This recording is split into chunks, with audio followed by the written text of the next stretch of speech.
તો મિત્રો અત્યારે ઉનાળો ચાલી રહ્યો છે અને ચારે બાજુ સખત તડકા પડી રહ્યા છે. પક્ષીઓને કદાચ ચણ તો ક્યાંયથી પણ મળી જાય, પણ તેમને પાણી મળવું ખૂબ જ મુશ્કેલ થઈ જાય છે. તો આજના વિડીયોમાં આપણે એ જ જોઈશું. તો વિડીયોને એન્ડ સુધી જોજો અને સારો લાગે તો લાઇક કરજો. સૌથી પહેલાં જો આપણે આ રીતનો કોઈ પણ ખાલી કન્ટેનર આપણી પાસે હોય છે ને, તે આપણે લઈ લેવાનું છે. જુઓ, તમે ગોળ ડબ્બો હોય તો ડબ્બો પણ જરાક પોળો હોય ને એવો લઈ શકો. અને આ રીતે એક મેં અહીંયા ડિસમિસ લઈ લીધું છે. ખીલી વગેરે પણ લઈ શકાય. અને આને જો એની કિનારી ઉપર આપણે ચારે બાજુ છે ને હોલ કરી લેવાના છે આ રીતે. તો તરત જ થઈ જાય છે, કેમ કે આ કન્ટેનર છે ને એકદમ પાતળું આવે છે ને પ્લાસ્ટિક, તેનું છે.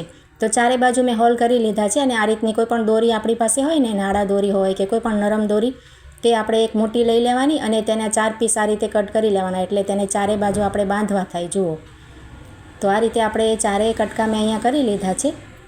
તો આ રીતે આપણે પક્ષીઓ માટે કંઈ કરી શકીએ તો આપણે ખૂબ જ આપણને મનમાં ખુશી પણ થાય અને એમને પણ આપણે જીવન આપી શકીએ. જુઓ, તો તમે પણ જરૂરથી બનાવજો. બનાવવાનું તો ખૂબ જ સરળ છે. જુઓ, તો અહીંયા 4 દોરીના મેં કટ પીસ કરી લીધા છે. અને જે આપણે હોલ કર્યા છે ને ડબ્બામાં, જુઓ આ રીતની ડબ્બો હોય કે તમારી પાસે કોઈ આ રીતની પ્લાસ્ટિકની જે પ્લેટ આવે છે ને નરમ, તે પણ તમે લઈ શકો. જુઓ, આ રીતે પરોવી અને આપણે તેમાં ગાંઠ લગાવી દેવાની. જરાક કઠણ 2 ગાંઠ લગાવવાની, એટલે ખુલે નહીં અને સરસ રહે. જુઓ, તો અહીંયા ચારે બાજુના હોલમાં આપણે એ જ રીતે દોરી બાંધી લેવાની છે. 4 જે આપણે પીસ કર્યા છે ને તેના. જુઓ, અહીંયા એક બાંધીને હું તમને બતાવું છું. તો અહીંયા જુઓ, ચારે 4 દોરીઓ આપણે 4 ખૂણામાં બાંધીને તૈયાર કરી લેવાની આ રીતે. હવે આપણે કોઈ પણ પ્લાસ્ટિકનું આ રીતનું બોટલ લઈ લેવાનું. જુઓ, થોડીક નાની સાઇઝનું હોય ને એવું લેવાનું. જુઓ, અને વચ્ચોવચ્ચ આ રીતે આપણે રાખી દઈશું અને તેમાં ફક્ત આપણે પાણી જ ભરી લેવાનું છે. જુઓ, જરાય મહેનત નહીં લાગે. તમે આ બનાવી શકો તો જરૂરથી બનાવજો. આપણે પક્ષીઓ માટે ખૂબ જ ઉપયોગી થશે.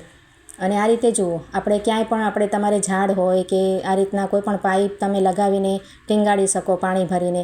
અને જે બોટલ છે ને તેમાં આપણે આ રીતના ડિસમિસથી ફરીથી પાણી ભરી અને હોલ કરી લેવાનું. તો તેમાંથી પાણી નીકળતું જશે થોડું થોડું, અને આ જે આપણે પ્લાસ્ટિકનું કન્ટેનર છે ને તેમાં આપણે પડતું જશે. તો કોઈ પણ પક્ષી, ચકલી હોય કે કબૂતર, કાગડા આપણે આંગણામાં આવતા હોય ફળિયામાં, કે ક્યાંય તમે જુઓ કે ઝાડ હોય ને ત્યાં પાણીની વ્યવસ્થા ન હોય ને, ત્યાં પણ તમે લગાવી શકો. જુઓ, પક્ષીઓને ખૂબ જ ઉપયોગી થશે અને સરસ એમનું જીવનદાન પણ મળશે. જુઓ, ખૂબ જ સરસ આઈડિયા છે અને મહેનત પણ નથી. એકદમ સરળ રીતે બની જાય છે.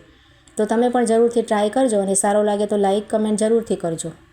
ત્યાર પછી જો આ રીતે આપણે એક ફરીથી કોલ્ડ્રિંક્સનું એક બોટલ લઈ લીધું છે અને તેને છે ને આ રીતે નીચેથી આપણે માર્ક કરી લેવાના, એટલે કે નિશાન લગાવી લેવાનું અને આપણે તેને કટ કરી લઈશું. જુઓ, તો આ રીતે આપણે નિશાન લગાવવાનું. પહેલાં આપણે ગોળ ફરતે લગાવવાનું, વચ્ચોવચ્ચ અડધા ભાગે, અને ફરીથી આ રીતે ઉપર એક લીટી દોરી લેવાની છે. જુઓ, આ રીતે.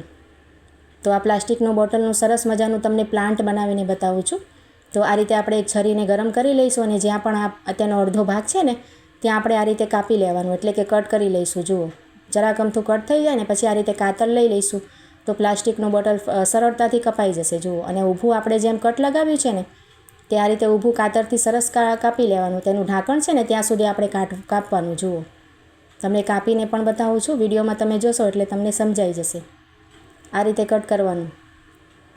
આ રીતનું તૈયાર થઈ જશે. જુઓ, આ રીતના આપણે છે ને હેંગિંગ પ્લાન્ટર બનાવવાનું છે, એટલે આ રીતે મેં પટ્ટી ઉપરથી કાપી છે. તમારે જો આ રીતના પટ્ટી ન કટ કરવી હોય તો ફક્ત તમે અડધું પણ કટ કરી શકો આ રીતે. જુઓ, તો સરસ મજાનું એક પ્લાન્ટર બનીને તૈયાર થઈ જશે.